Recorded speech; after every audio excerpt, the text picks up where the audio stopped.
உள்துறை அமைச்சர் அவர்கள் இந்த நிகழ்ச்சி சீர்திருத்தம் அந்த மாதிரி கொஞ்சம் பேசுறீங்க.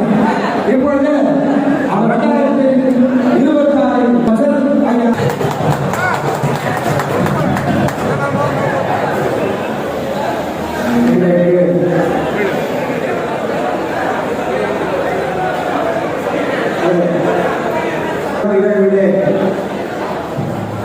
உங்களை எல்லாம் சந்திப்பதிலே பெரும் மகிழ்ச்சி அடைகின்றேன். இங்கே இருக்கின்ற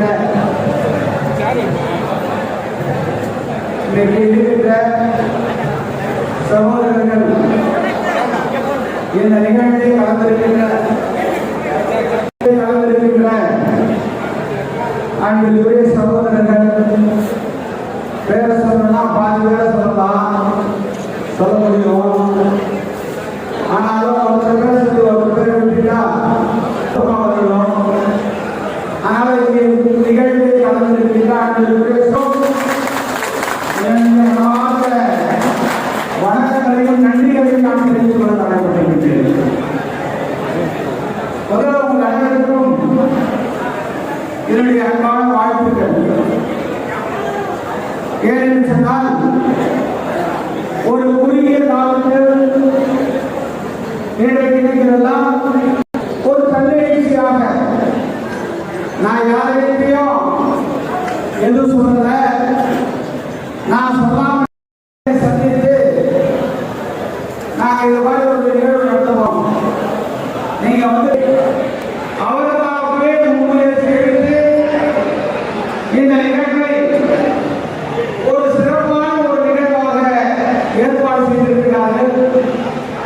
அவர்கள் அத்துணை பேருக்கும் இந்த நிகழ்வில் கலந்து கொண்ட உங்களுக்கும் நான் என்றைக்கும் நன்றி கடன்பட்டவனாக இருக்கிறேன்.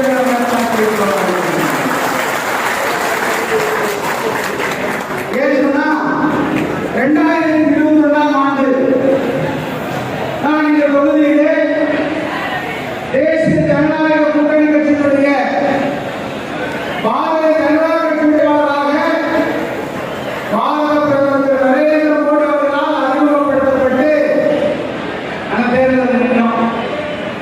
அப்ப நாங்கள் தொகுதிக்கு வந்த நேரத்தில் பார்த்தீங்கன்னா வெறும் ஒரு 15 நாள் தான் எனக்கு இருந்த டைம். அப்ப யாரு எவரு அப்படின்றத எனக்கு நிறைய பேர் தெரியாது. ஆனா இந்த தொகுதியில குறிப்பிட்ட ஒரு சிலர்கள் தொடர்ந்து என்னோடு தொடர்ந்து இருந்தவர்கள், கட்சி பெற்றவர்கள், அத்துணை தலைவர்கள் எல்லாம் அந்த நேரத்தில் எனக்கு அறிமுகமான பழக்கமானவர்கள் எல்லாம் நான் பாரதிய ஜனதா கட்சியிலே சேர்ந்தவுடன் என்னோடு எந்த எதிர்ப்பும் சொல்லாமல் என்னோடு அவர்கள் எல்லாம் பாரதிய ஜனதா கட்சியிலே தன்னை இணைத்துக் கொண்டார்கள். அப்படி இணைக்கும் நன்றிகளையும் பாராட்டுகளையும் நான் அப்படி இணைந்து நிறுவனத்துக்காக அத்தனை சந்திக்க முடியாத ஒரு சூழல் இருந்த தலைவர்களை வைத்துக் கொண்டு அந்த தேர்தலை சந்தித்தோம். இன்றைக்கு அதிகப்படியான வாக்கு வித்தியாசத்தை சொன்னால் தேர்தல் நடப்பதற்கு ஒரு வார காலத்துக்கு முன்பாக எனக்கு கொரோனா பெருந்தொற்றானது வந்து நான் மருத்துவமனையிலே சென்னையிலே அனுமதிக்கப்பட்டேன். அப்படி அனுமதிக்கப்பட்ட அந்த நேரத்தில் இன்றைக்கு நாம் தொடர்ந்து தேர்தலிலே இறுதிக்கட்ட பிரச்சாரத்திற்கு கூட இருக்க முடியாத ஒரு சூழல். கிட்டத்தட்ட ஒரு 8000 பேர்களுக்கு மக்களை பல்வேறு கிராமங்களில் நேரடியாக சந்தித்து வாக்கு சேகரிக்க முடியாத ஒரு சூழல். இப்படிப்பட்ட ஒரு சூழலிலும் நீங்கள் எல்லாம் என்னை ஆதரித்து எனக்கு பெருவான வாக்கு வித்தியாசத்தில் வைத்தீர்கள். உங்களுடைய அன்போடு, உங்களுடைய ஆதரவோடு, மன்னாடிப்பட்ட மக்களுடைய ஆசையோடு இன்றைக்கு தேசிய ஜனநாயக கூட்டணி அரசாங்கத்துடைய அமைச்சராக இருக்கிற வாய்ப்பு எனக்கு பாரத பிரதமர் நரேந்திர மோடி அவர்களும் அந்த இறைவனும் எனக்கு வழங்கினார்கள்.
பாரதிய ஜனதா கட்சியிலே பொறுப்பேற்று செயல்பட்டவர்கள் செயல்பட்டுக் கொண்டிருக்கிறார்கள்.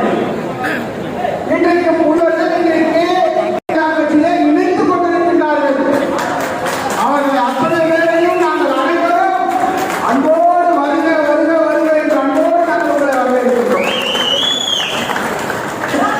ஏன்னா என் மீது நம்பிக்கை வைத்து, எங்கள் மீது நம்பிக்கை வைத்து, இந்த கட்சியின் மீது நம்பிக்கை வைத்து நீங்கள் எல்லாம் இந்த கட்சியிலே உங்களை சேர்த்திருக்கிறீர்கள் என்று பார்க்கின்ற பொழுது அதுக்கு எந்த சிரமம் இருக்கின்றது என்று எனக்கு நல்லா தெரியும். இன்னைக்கு நிறைய நேரத்தில் 2021 நிறைய நேரத்தில் தேர்தல் நேரத்தில் ஓட்டு கேட்க கூட உள்ள வரக்கூடாத பாரதிய ஜனதா கட்சின்னு சொன்ன நிலைமையெல்லாம் இருக்குது. ஆனால் இன்னைக்கு மன்னார்பேட்டை தொகுதியிலே எல்லா பகுதிகளிலும், எல்லா பட்டியலின மக்கள் வசிக்கின்ற பகுதிகளிலும் இன்றைக்கு நம்முடைய தலைவர்களும் தொண்டர்களும் இன்றைக்கு நிறைந்திருக்கின்றார்கள். அதற்கு சாட்சிதான் நீங்கள் எல்லாம், அதற்கு சாட்சிதான் நீங்கள் எல்லாம்.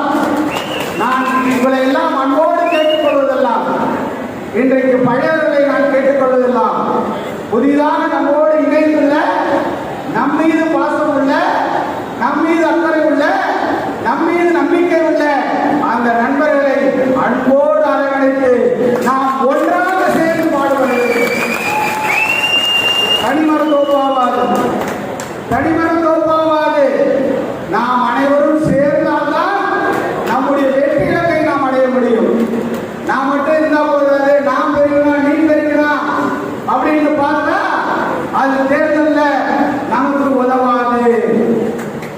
அதே போல இன்றைக்கு புதியவர்கள் வந்திருக்கின்றீர்கள், பழையவர்கள் இருக்கின்றீர்கள். நான் தான் பெரிய வேண்டியதான் பெரிய வேண்டிய நிலைமை சொல்லாம எல்லாரையும் அரவணைத்து இந்த கட்சியை கொண்டு செல்ல வேண்டும்.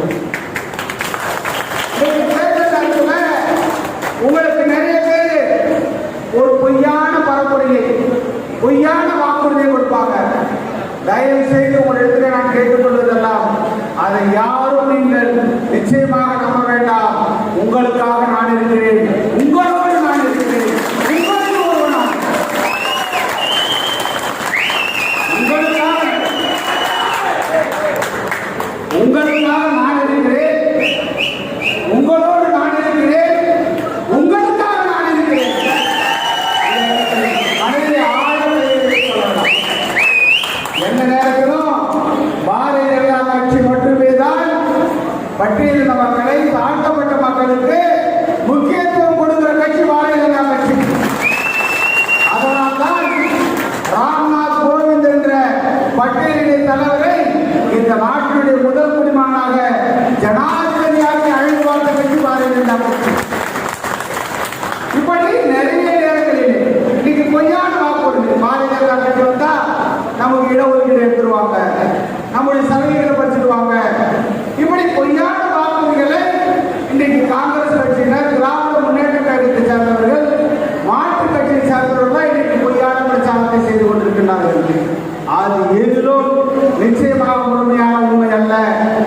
நம்முடைய அரசாங்கம் இன்றைக்கு நம்முடைய தாழ்த்தப்பட்ட மக்களுக்காக எண்ணற்ற திட்டங்களை இன்றைக்கு கொடுத்து கொண்டிருக்கின்றோம்.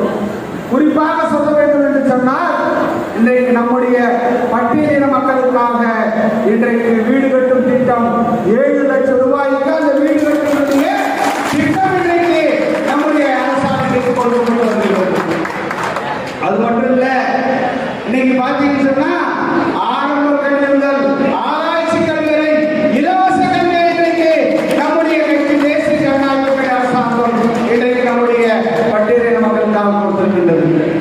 அது மட்டும் இல்ல, இன்றைக்கு மோட்டார் சைக்கிள் வழங்குகின்ற திட்டம், கல்யாண உதவி தொகை திட்டம், திருமண உதவி தொகை திட்டம், இன்றைக்கு அத்துணை திட்டம், ஈம சலுகை திட்டம், பல்வேறு திட்டங்களை நம்முடைய மக்களுக்காக, நம்முடைய பட்டியலின மக்களுக்காக நம்முடைய தேசிய ஜனநாயக அரசாங்கம் இன்றைக்கு கொடுத்துக் கொண்டிருக்கிறது.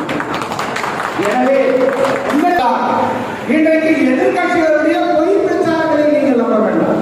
ஏன்னு சொன்னா மத்தியிலும் மாநிலத்திலும் ஒரே ஆட்சி இருந்தால்தான் நம்முடைய திட்டங்கள் தொடர்ந்து நடைபெற முடியும். அதற்கு தேவையான நிதியை இன்றைக்கு மத்திய அரசாங்கம் புதுவை மாநிலத்துக்கு கொடுத்தாக வேண்டும். அப்படி கொடுத்தால்தான் நம்முடைய புதுவை மாநில அரசாங்கத்தை